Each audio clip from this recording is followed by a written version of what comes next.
ગેહલોતજી ઉપસ્થિત છે. સન્માનીય વેણુગોપાલજી એઆઈસીસી ના ઓર્ગેનાઇઝેશનલ સેક્રેટરી ઉપસ્થિત છે. ગુજરાત પ્રદેશ કોંગ્રેસ સમિતિના પ્રમુખ માનનીય જગદીશભાઈ ઠાકોર, સન્માનીય રમેશ ચેનથલૈયાજી, કેપી મુનિયપ્પાજી, મિલિંદ દેવરાજી, એઆઈસીસી ના સેક્રેટરી શક્તિસિંહ ગોહિલજી, અર્જુનભાઈ મોડવાણિયાજી, રામકિશન ઓઝાજી, સૌ ધારાસભ્ય મિત્રો, સૌ એઆઈસીસી નિયુક્ત ઓબ્ઝર્વરશ્રીઓ, જિલ્લા કોંગ્રેસ સમિતિના પ્રમુખશ્રીઓ અને આગેવાનો તથા વિશાળ સંખ્યામાં આપ સૌ અહીંયા ઉપસ્થિત છો, તમામનું હૃદયપૂર્વક અભિવાદન કરું છું.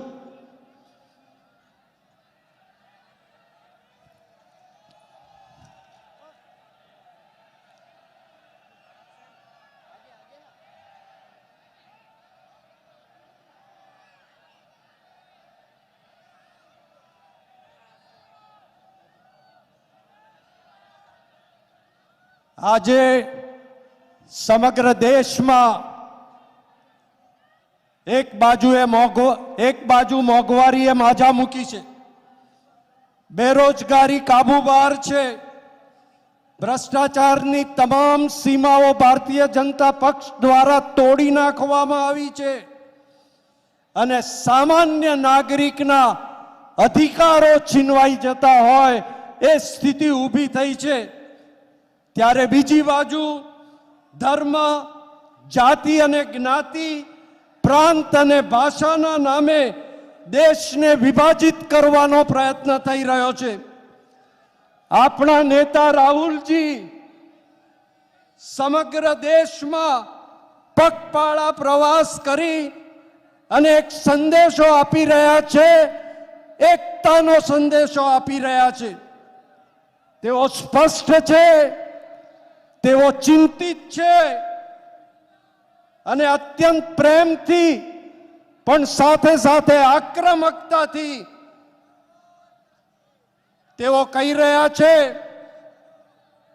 કે દેશની એકતા પ્રશ્નોનું નિરાકરણ કરી શકશે, દેશની એકતા જ વિકાસની દિશા સાચી આપી શકશે, આ દેશને બચાવી શકશે. 2100 કિલોમીટરનો પ્રવાસ કરીને આજે આપણી વચ્ચે ઉપસ્થિત છે. ગાંધી અને સરદારની ભૂમિ ઉપર આપણે સૌ રાહુલજીનું સ્વાગત કરવા માટે ઉત્સુક છીએ.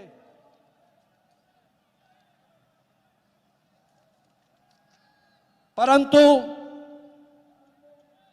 મોરબીની તાજેતરની જે દુર્ઘટના થઈ એનાથી આપણે સૌ વ્યથિત પણ છીએ. 170 થી વધારે લોકોએ પોતાના જાન ગુમાવ્યા છે, અનેક કુટુંબો નિરાધાર બન્યા છે અને જે ટાળી શકાય એવી દુર્ઘટના સરકારની બેદરકારીને કારણે થઈ છે, ત્યારે આ તમામ અસરગ્રસ્ત પરિવારોને આપણે સૌ 2 મિનિટ ઊભા થઈ મૌન રાખી અને શ્રદ્ધાંજલિ અર્પિત કરીશું.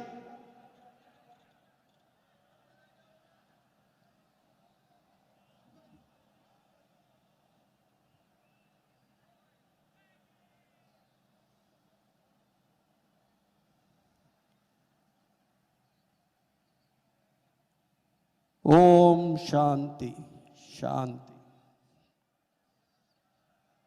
કોંગ્રેસ પક્ષ આ તમામ અસરગ્રસ્ત લોકોની પ્રત્યે પોતાની સંવેદના વ્યક્ત કરે છે અને એ સંવેદનશીલતાને ધ્યાનમાં લઈ અને આજે ફૂલહારથી નહીં પણ શબ્દોથી રાહુલજીનું સ્વાગત કરીશું.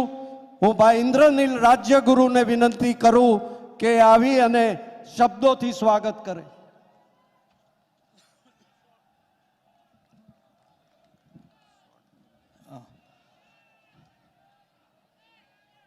આપણા સૌના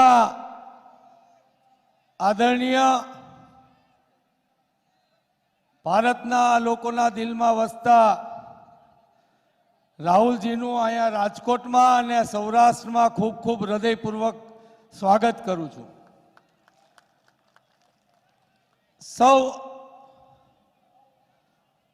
આગેવાનો લીડરો સૌનું સ્વાગત છે આજે રાજકોટમાં. અને એક મોકો હું લઉં છું કે राहुल जी,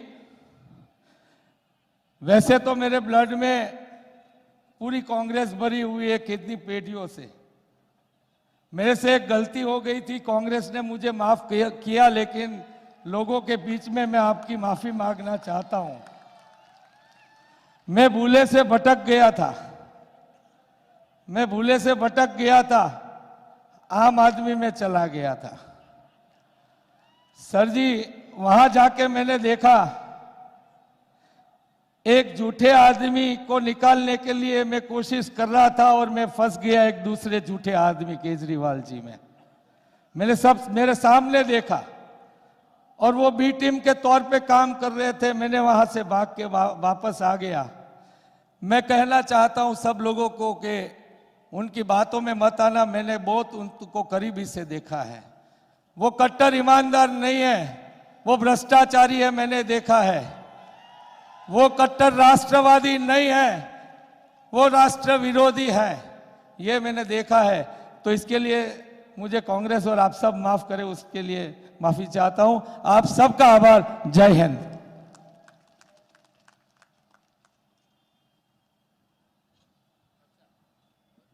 સૌરાષ્ટ્રની ધરતી ઉપર રાહુલજી જ્યારે ઉપસ્થિત છે ત્યારે સૌરાષ્ટ્રના જસદણની એક કલાકૃતિનો નમૂનો અને સૌરાષ્ટ્રના ખેડૂતો વતી એક ગાડું રાહુલજીને અર્પણ કરશે. રાજકોટ જિલ્લા કોંગ્રેસ સમિતિના પ્રમુખ અર્જુન ખાટરિયાજી, રયાભાઈ રાઠોડ સુરેન્દ્રનગર પ્રમુખ, ભરતભાઈ અમીપુરા જુનાગઢ પ્રમુખ, જીવનભાઈ ખંભાળિયા જામનગર પ્રમુખ, મોહમ્મદ યાસીન ગજન દ્વારકા પ્રમુખ, રમેશભાઈ મેર બોટાદ પ્રમુખ, જયંતિભાઈ પટેલ મોરબી પ્રમુખ, યજુવેન્દ્ર જાડેજા કચ્છ પ્રમુખ, સૌ એક સાથે ગાડું અર્પણ કરશે.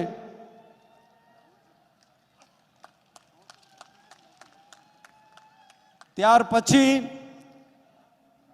राजकोट शहर प्रमुख प्रदीप त्रिवेदी जी, जूनागढ़ शहर प्रमुख अमित पटेल, जामनगर शहर प्रमुख वीरेंद्र जाडेजा, सौराष्ट्रनो एक पटारो एमने अर्पण करशे. कहेवाय छे के आ पटारो खाली न थवो जोईए अने आ पटारा जेवी जे मतपेटी छे ए मतपेटी पण तमारा सौनी ताकत अने सहकारथी कांग्रेसना तरफी मतोथी भराई जाय एवो विश्वास आजे आपणे राहुलजीने आपीए.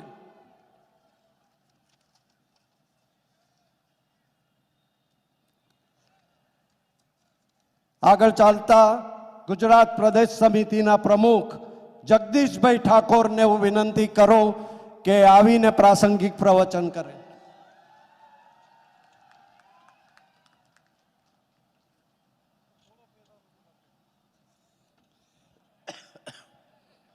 આપણા સૌના લાડીલા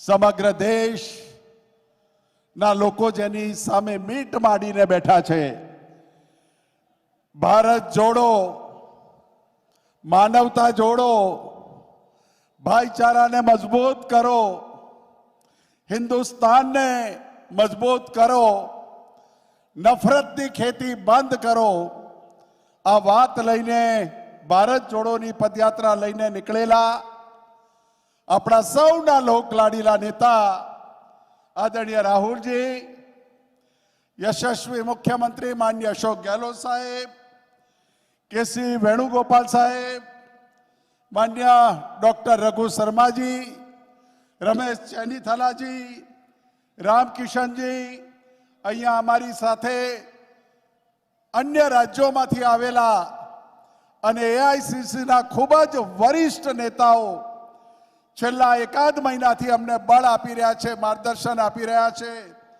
એવા સિનિયર લીડર્સ માન્ય શક્તિસિંહભાઈ, માન્ય અર્જુનભાઈ, માન્ય સિદ્ધાર્થભાઈ, કાર્યકારી પ્રમુખશ્રીઓ, સૌરાષ્ટ્ર ભૂમિના મારા કોંગ્રેસ પક્ષના સૌ ઉમેદવારો, પ્રદેશ, જિલ્લો, તાલુકા, તમામ વિભાગના મારા સંગઠનના પરિવારના સૌ મુરબ્બીઓ, ભાઈઓ, બહેનો ને યુવાન દોસ્તો, આદરણીય રાહુલજીને આપની વચ્ચે વધારે સમય નહીં લઉં. ભારતીય જનતા પાર્ટીના પગ નીચેથી ગુજરાતમાં જમીન ખસી ગઈ છે. ફરે છે, વાતો કરે છે, અને વાતોમાં કેટલો દમ છે, કેટલો કોન્ફિડન્સ છે, એ તમે ને અમે સૌ જોઈ રહ્યા છીએ. ગુજરાતની સાણી પ્રજાએ નક્કી કર્યું કે આ વખતે ભાજપનો મેળ નહીં પડે. કોરોના હોય, નોટબંધી હોય, 30 વખત પેપર ફૂટવાના બનાવો બને, શિક્ષણ ને આરોગ્ય મોંઘું હોય, વેપાર ધંધા જીએસટીના કારણે ખતમ થઈ ગયા, આ તમામ મુદ્દાઓને લઈને આ વખતે પ્રજાએ નક્કી કર્યું છે, સૌરાષ્ટ્રની સંતોની, વીરોની ભૂમિએ નક્કી કર્યું છે કે ભાજપ આ વખતે મેળ નહીં પડે. અને એટલે જ આપણને બળ આપવા માટે રાહુલજી આવ્યા છે. આખું દિલ્હીનો દરબાર આપણને તાકાત આપવા માટે આવ્યા છે. કાર્યકર राहुल जी કહે છે કે आजादी से पहले ये गोरे अंग्रेजों की गोली और फांसी के फंदे से हमें नहीं डरे तो ये भाजपा क्या चीज है. આ વાત કરીને રાહુલજી આપણને સૌને તાકાત આપવા આવી રહ્યા છે. ચૂંટણીનો સમય નજીક છે. કાવતરાખોર ભારતીય જનતા પાર્ટી છે, કાવતરા કરશે. એ કાવતરાઓમાં સતેજ રહેજો અને 15, 20, 25% જે મતદારો રહી જાય છે, આજે પ્રતિજ્ઞા કરીએ, રાહુલજીને આપણે સધિયારો આપીએ, રાહુલજીને ટેકો આપીએ અને એક મતદાર એક પણ બૂથ ઉપર મતદાન કર્યા વગર નહીં રહી જાય એવો રાહુલજીને આપણે બધા વચન આપીશું. અને આપણે સૌ આ ચૂંટણી શાંતિથી લડવાની છે. ભારતીય જનતા પાર્ટી ચૂંટણીના 4-5 દિવસ બાકી હશે ને શું કરશે ખબર છે? મને ખબર પડી છે કે જેલોમાં જે રીઢા ગુનેગારો હતા, લાંબી સજા ભોગવી રહ્યા હતા, એવા લોકોની જેલોમાં મીટિંગ થઈ છે. मैं ये जिम्मेदारी के साथ राहुल जी बोलता हूं, सत्ता नहीं आ रही, जेलों से गुंडों को बाहर निकालो, चुनाव आयोग को छूट ऐसे दो. आज हमें जवाना था महुआ, माननीय प्रधानमंत्री ने माननीय गृहमंत्री नो कार्यक्रम છે એવું કરીને એક હેલિકોપ્ટરોની મંજૂરી નહીં આપી. કોંગ્રેસ પ્યાર મોહબ્બતની કોંગ્રેસ છે. કોંગ્રેસ હારે છે તો પણ પતાસા વેચીને લોકોના મોઢા મીઠા કરાવે છે, અને કોંગ્રેસ જીતે છે ત્યારે એની જવાબદારી સાથે જીતીને સરકાર બનાવીને લોકોના કામ કરે છે. ખૂબ ધૈર્ય માથે બરફ રાખીને ભારત જોડોની યાત્રા લઈને આપણા નેતા નીકળ્યા છે, ત્યારે આખા દેશમાં નફરતની ખેતી કરવા વાળાને તમાચો વાગી રહ્યો છે. કોઈ શબ્દ નથી એની સામે બોલવા માટે. અને સૌરાષ્ટ્રની તપોભૂમિમાં મારું કોંગ્રેસ પરિવાર જ્યારે ભેગું થયું છે ત્યારે ખૂબ તાકાતથી આ ચૂંટણીના પરિણામો કોંગ્રેસની 125+ સાથે સરકાર બનાવો એ જ વિનંતી સાથે થેન્ક યુ વેરી મચ.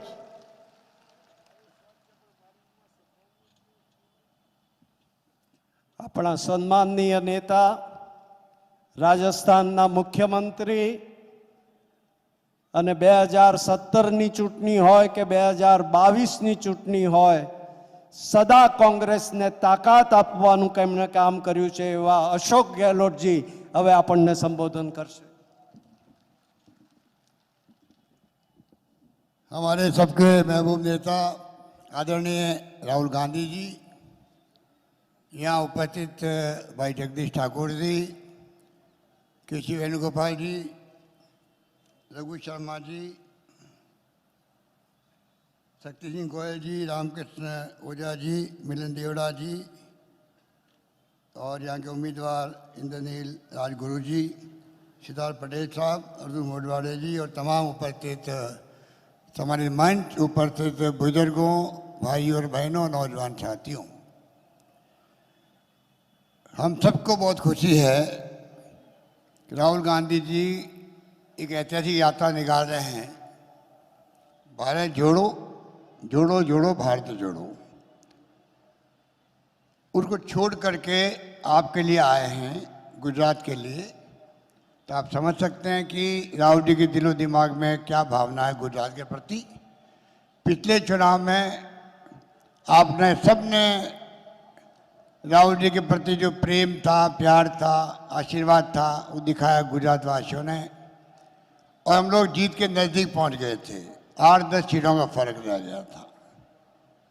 तो हम जानते हैं, पूरी कांग्रेस पार्टी के परिवार में इस बात का एहसास है कि गुजरात के लोगों की भावना राहुल जी के प्रति क्या है।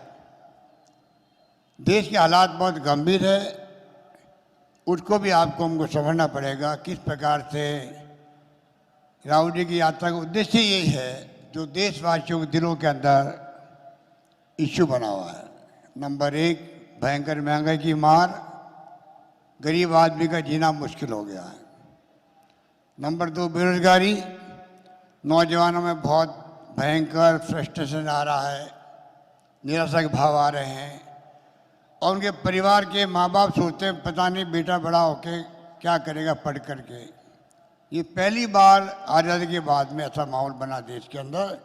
और तीसरा सबसे खतरनाक वो है तनाव का, हिंसा का माहौल। कोई पत्रकार, साहित्यकार, लेखक भी अगर कोई लेख लिख दे तो जेल जाओ, राजद्रोह है, देशद्रोह है। ऐसा पहले कभी नहीं था। 70 साल में कांग्रेस नेताओं ने, आज़ादी के पहले भी त्याग, बलिदान, कुर्बानियाँ हुई। आज़ादी के बाद में महात्मा गांधी के सानिध्य में पंडित जवाहरलाल नेहरू, सरदार वल्लभ भाई पटेल, मौलाना अबुल कलाम आज़ाद और अम्बेडकर साहब ने बनाया संविधान, उसके आधार पर ये देश चला है। देश एक रहा, अखंड रहा, लोकतंत्र जड़ें मजबूत हुई देश के अंदर। इंदिरा गांधी जी जान चली गई, उनका सीना छलनी हो गया, पर देश को एक व अखंड रखा वो कांग्रेस पार्टी है। राजीव गांधी जी शहीद हो गए इस उपमहाद्वीप में शांति स्थापित करने की बात करते करते।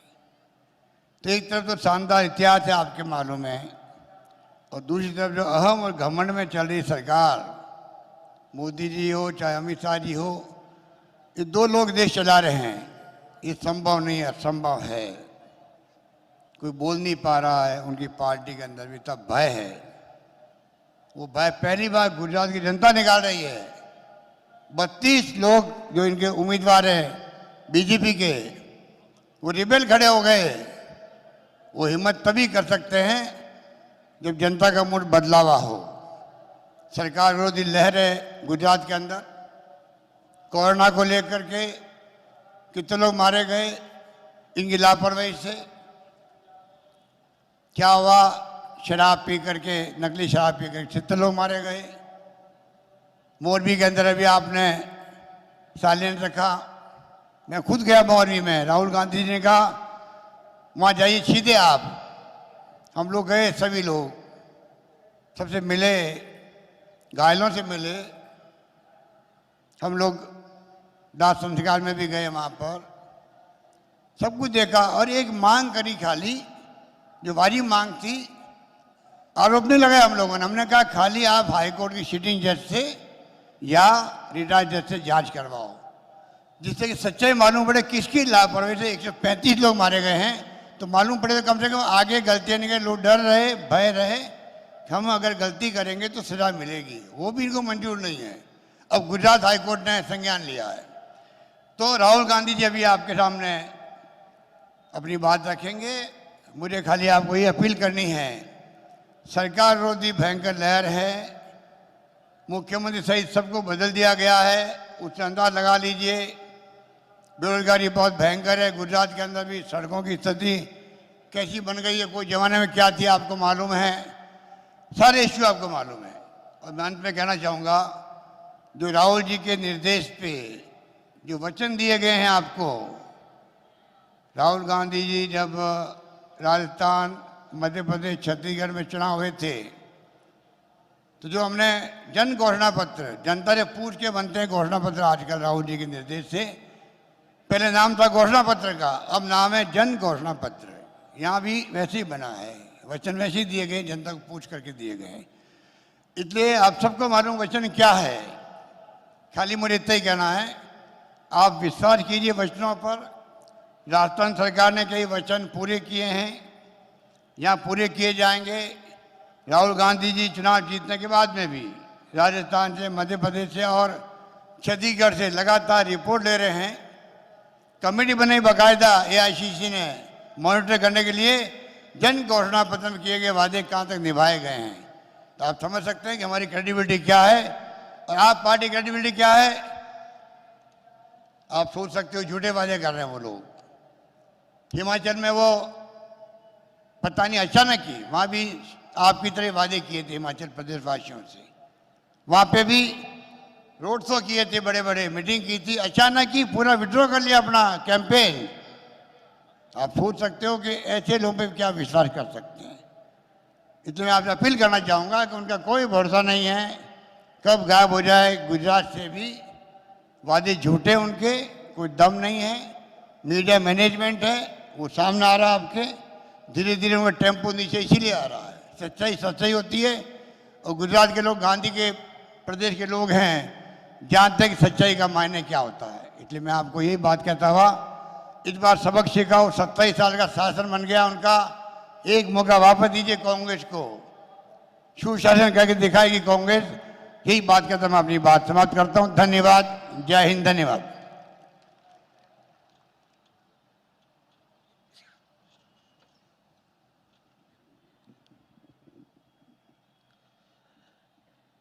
राहुल जी, मैं कुछ कहना चाहूँगा। मैं सौराष्ट्र के लिए कुछ कहना चाहता था आपसे। सौराष्ट्र की धरती राहुल जी शूरवीरों की धरती है। इसे सती, संत और सूरा की धरती कहा जाता है। यहाँ पानी की कमी के होने के बावजूद यहाँ का किसान अपने पसीनों की बूंदों से यहाँ धान पकाता है। ऐसी ये गौरववंती जो धरती है, इस पर आपका स्वागत करते हुए मैं आपसे विनती करूंगा कि आप हम सबको मार्गदर्शन प्रदान करें।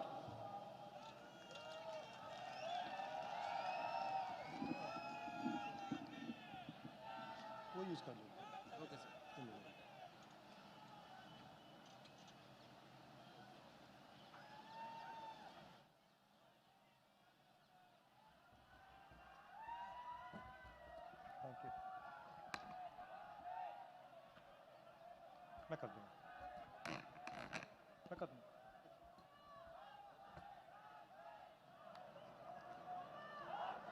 केसी वेणुगोपाल जी, अशोक गहलोत जी, डॉक्टर रघु शर्मा जी,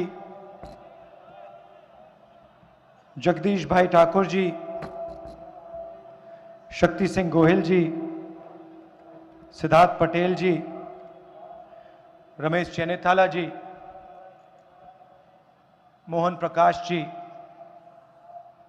मिलिंद दियोरा जी, स्टेज पे कांग्रेस पार्टी के सब वरिष्ठ नेता, हमारे प्यारे कार्यकर्ता, भाइयों और बहनों, गुजरात के युवाओं, किसानों, प्रेस के हमारे मित्रों, आप सबका यहां बहुत बहुत स्वागत, नमस्कार।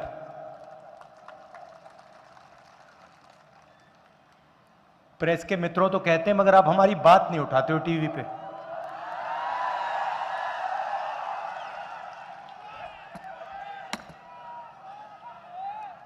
देखो मुस्कुरा रहे हैं।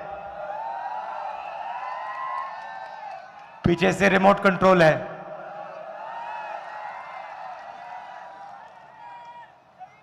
इनकी गलती नहीं है वैसे, ये कोशिश करते हैं मगर इनके जो मालिक हैं इनको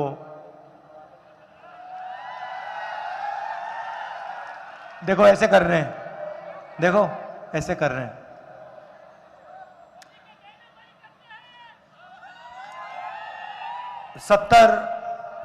सत्तर दिन पहले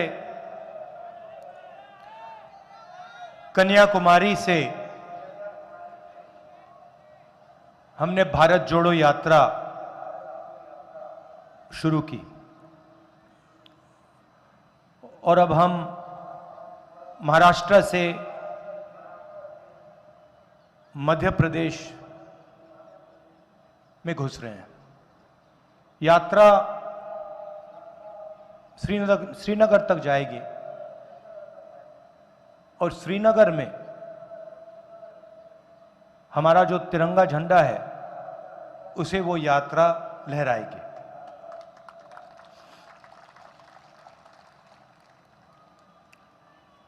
तकरीबन 3,500 किलोमीटर की यात्रा है।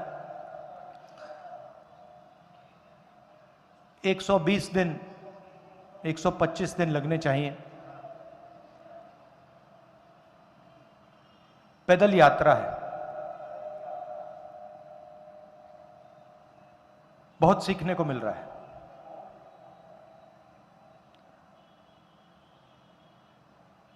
युवाओं से बातचीत हो रही है, किसानों से, मजदूरों से, छोटे व्यापारियों से, जो स्मॉल और मीडियम बिजनेस चलाते हैं, उनसे बात हो रही है।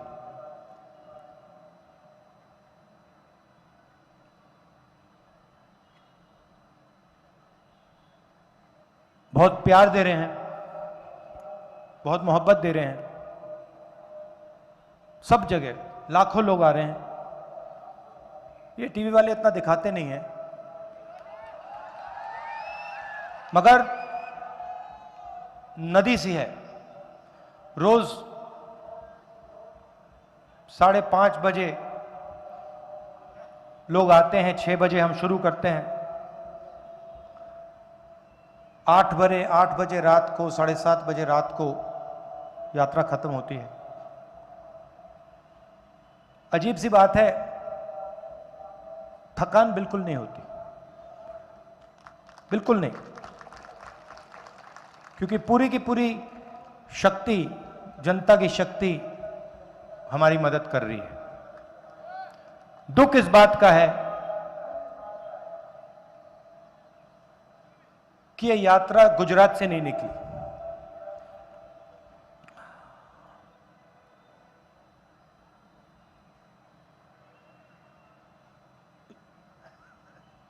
बड़ी खुशी हो रही है, मगर दुख भी लग रहा है। युवाओं से बात करते हैं, हजारों युवाओं से मैंने बातचीत की है। हर 5-10 मिनट कोई युवा आता है, अपने सपने के बारे में मुझे बताता है।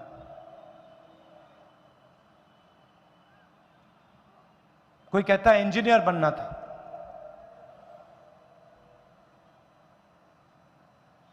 सालों पढ़ाई की, सपना देखा था कंप्यूटर इंजीनियर बनेंगे,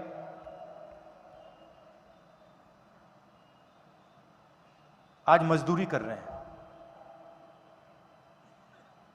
कोई कहता है डॉक्टर बनना था, शिक्षा के पैसे दिए, किसी प्राइवेट इंस्टीट्यूशन को लाखों रुपए दिए, आज उबर की गाड़ी चलानी पड़ रही है, पिज्जा डिलीवर करना पड़ रहा है। किसान से बात करो, सवाल पूछते हैं, राहुल जी हमें बात समझ नहीं आती, हिंदुस्तान के 3-4 अरबपति लाखों करोड़ रुपए कर्जा लेते हैं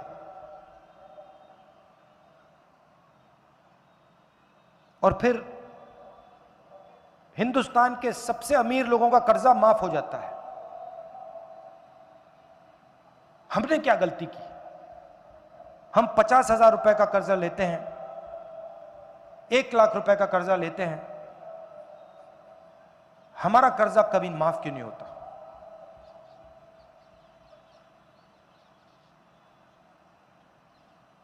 उन्हें जब वो कर्जा वापस नहीं देते तो उसे वो सरकार नॉन परफॉर्मिंग एसेट कहती है, उनके खिलाफ कोई कार्रवाई नहीं होती। मगर जब किसान 50,000 रुपए कर्जा लेता है, वापस नहीं देता, उसे नॉन परफॉर्मिंग एसेट नहीं कहलाया जाता, उसको डिफॉल्टर कहलाया जाता है। यह सवाल किसान पूछ रहे हैं। प्रधानमंत्री बीमा योजना में पैसा डालते हैं, तूफान आता है, बारिश होती है, खेत बर्बाद हो जाता है,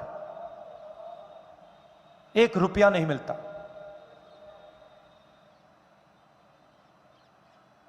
फोन लगाते रहते हैं, नंबर से कोई जवाब नहीं देता, मेल भेजते रहते हैं, इंटरनेट पे मेल भेजते रहते हैं, कोई जवाब नहीं मिलता। ये सब सुनकर काफी दुख होता है। यहां पे मोरबी की ट्रेजेडी हुई, उस समय पत्रकारों ने पूछा मुझसे इसके बारे में आप क्या सोचते हो, और मैंने बोला देखिए 150 लोगों की मृत्यु हुई है, यह राजनीतिक मुद्दा नहीं है, इस पे मैं बोलूंगा नहीं। मगर सवाल उठता है, आज उठता है,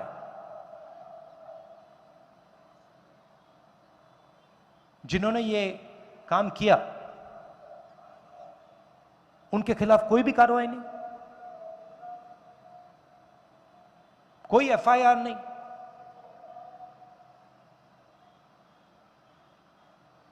बीजेपी के साथ उनका अच्छा रिश्ता है तो उनका कुछ नहीं होगा क्या? चौकीदारों को पकड़ लिया, अंदर कर दिया, मगर जो सच्चे लोग हैं, जो जिम्मेदार हैं, उनके खिलाफ कुछ नहीं।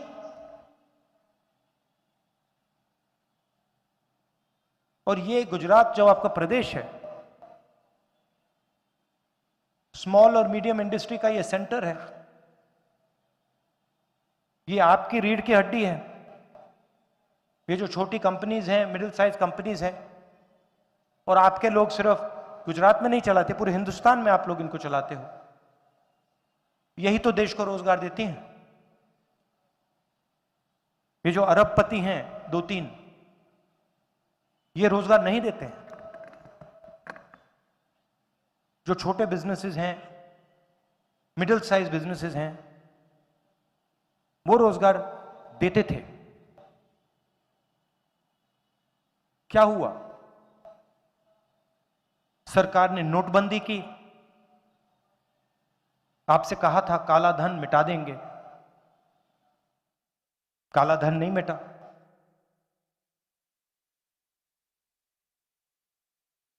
मगर सारे के सारे स्मॉल और मीडियम बिजनेसेस बंद हो गए। फिर गलत जीएसटी लागू की, 5 अलग अलग टैक्स, हर महीने फॉर्म भरो,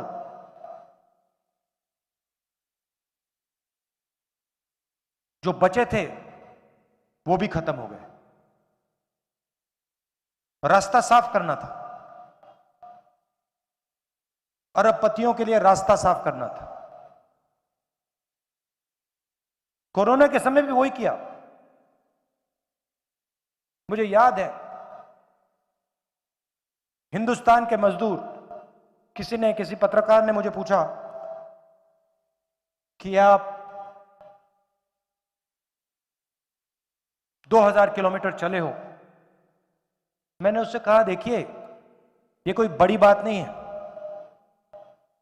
हिंदुस्तान का हर मजदूर ये 2000 किलोमीटर चला था, भूखा चला था। तो ये कोई बड़ी बात नहीं है। मगर जब उस मजदूर को सरकार की जरूरत थी,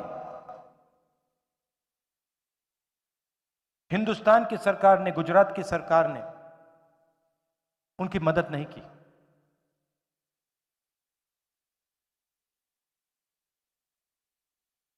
और जब वो मजदूर सड़क पे गिर रहे थे, मर रहे थे, उसी समय बीजेपी की सरकार ने हिंदुस्तान के सबसे अमीर अरबपतियों का लाखों करोड़ रुपए कर्जा माफ किया। जो स्मॉल और मीडियम बिजनेस चलाते थे वो चिल्ला रहे थे, हम बर्बाद हो गए, नोटबंदी हुई, गलत जीएसटी लागू हुई, उसके बाद कोविड आया, मदद नहीं की, सपोर्ट नहीं दी।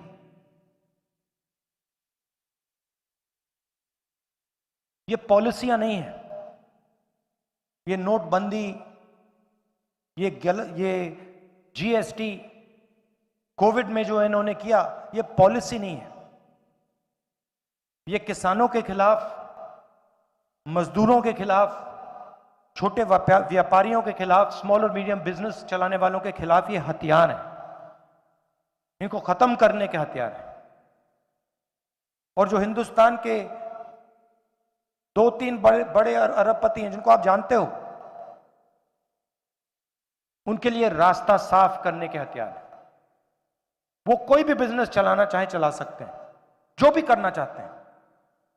टेलीकॉम बिजनेस करना है तो टेलीकॉम में घुस जाएंगे, एयरपोर्ट में घुस जाएंगे, पोर्ट्स में घुस जाएंगे, इंफ्रास्ट्रक्चर, खेती, जो भी ये करना चाहते हैं, ग्रोसरी स्टोर्स, जो भी करना चाहते हैं कर सकते हैं, जो भी सपना देखना चाहते हैं देख सकते हैं। मगर अगर हिंदुस्तान का युवा सपना देखना चाहता है, इंजीनियर बनना चाहता है, तो पहले आप प्राइवेट इंस्टीट्यूशन में जाइए, लाखों रुपए दीजिए, महंगाई सही है, और उसके बाद इंजीनियर मत बनिए, मजदूरी कीजिए।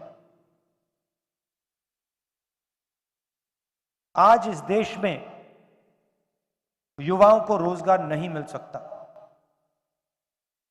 45 साल में सबसे ज्यादा बेरोजगारी हिंदुस्तान में आज है, गुजरात में, बाकी हिंदुस्तान में। पहले जो गरीब लोग हुआ करते थे, पब्लिक सेक्टर में उनको नौकरी मिल जाती थी।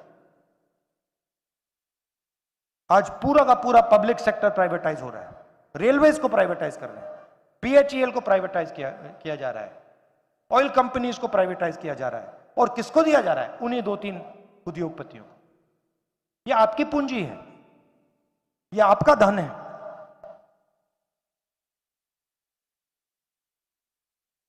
पब्लिक सेक्टर में आपको रोजगार नहीं मिल सकता। सरकार में लाखों पोजीशन खाली है,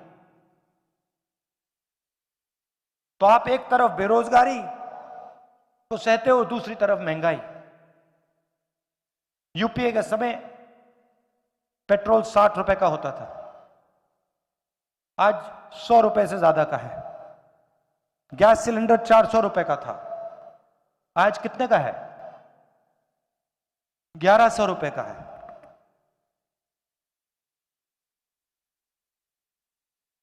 दो हिंदुस्तान बन रहे हैं, एक अरबपतियों का, वो जो भी सपना देखना चाहते हैं देख सकते हैं, और दूसरा हिंदुस्तान की गरीब जनता का, किसानों का, मजदूरों का, छोटे व्यापारियों का। हमें 2 हिंदुस्तान नहीं चाहिए, हमें एक हिंदुस्तान चाहिए, न्याय का हिंदुस्तान चाहिए।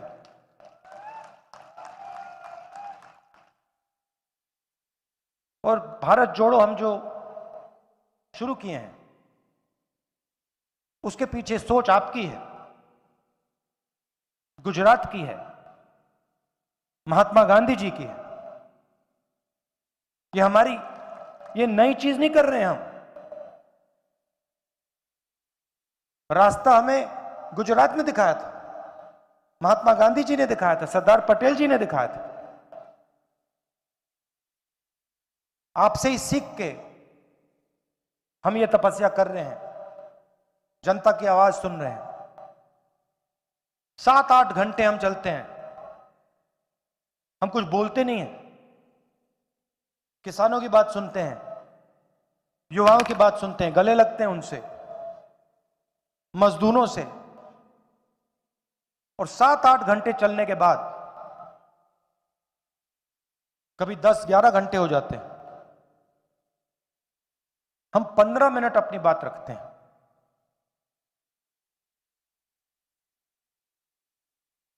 शाम का समय है, आप दूर दूर से आए हैं,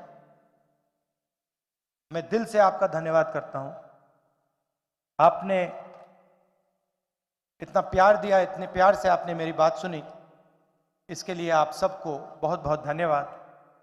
नमस्कार, जय हिंद।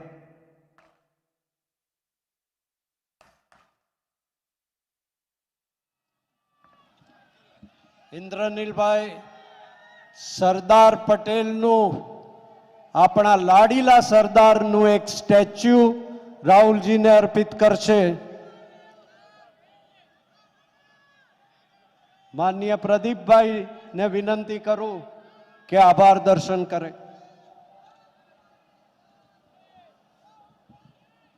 ગુજરાતનું ભવિષ્ય બદલનારી આ ઐતિહાસિક સભામાં ઉપસ્થિત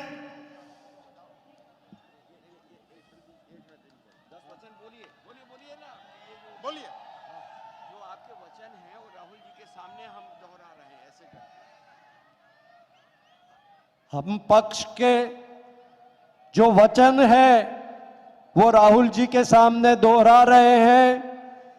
प्रत्येक महिला को